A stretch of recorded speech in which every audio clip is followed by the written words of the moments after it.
안녕하세요. 밀덕튜브입니다. 전 세계에서 밀입국과 관련한 범죄 조직 가운데 가장 규모가 큰 것으로 알려진 중국 국적의 사두는 삼합회의 하부 조직으로 유럽과 미국, 일본 등 밀입국 장소에 따라 업무를 세분화하며 세계 곳곳에 거점을 두고 있습니다.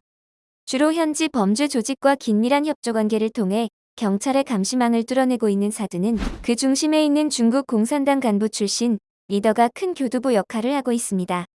인터폴은 사두가 의변조한 여권을 갖고 화물선 등을 이용해 밀입국시키는 규모가 한 해 평균 10만여 명에 달하는 것으로 파악하고 있고, 특히 한국으로의 밀입국에도 깊게 관여해 2007년에는 제주시 추자면으로의 사상 최대 인원 밀입국을 시도한 것으로 보고 있습니다.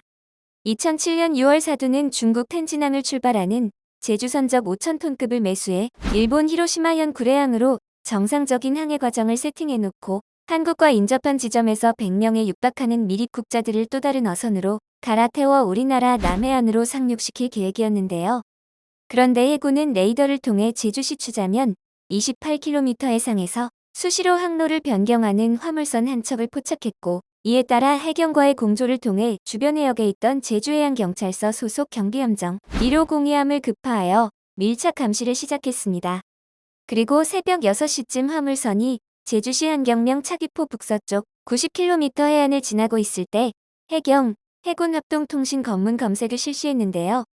당시 통신 검문 결과 화물선은 선장 김모 씨 등 한국인 9명과 미얀마인 11명만 타고 있는 일반적인 상황으로 파악됐으나, 추가 조사에서 갑판 창고 밑에 이상한 김새를 눈치챈 해경은 그곳에 중국인 82명과 조선족 6명이 숨어 있다는 것을 밝혀냈고 화물선에게 정선 명령을 내렸습니다.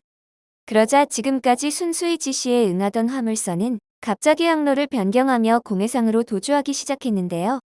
해경과 해군은 그 즉시 검거 작전에 돌입하며 3,000톤급 경비함 3006함 등 함정 8척과 고무보트 7척 고속정 2대를 현장에 투입했고, 무장한 경찰 기동특공대원 20여 명이 화물선에 직접 올라타기 위해 헬기 2대에 나눠 타고 긴급히 날아왔습니다.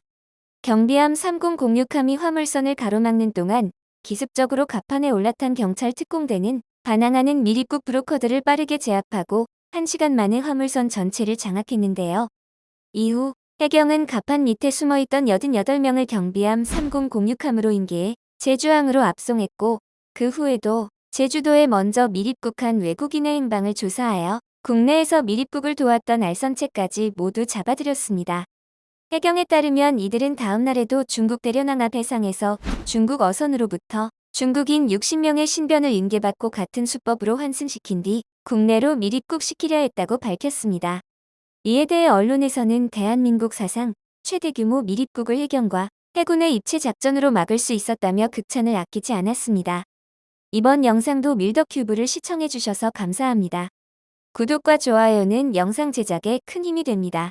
다음에 더 좋은 영상으로 찾아뵙겠습니다.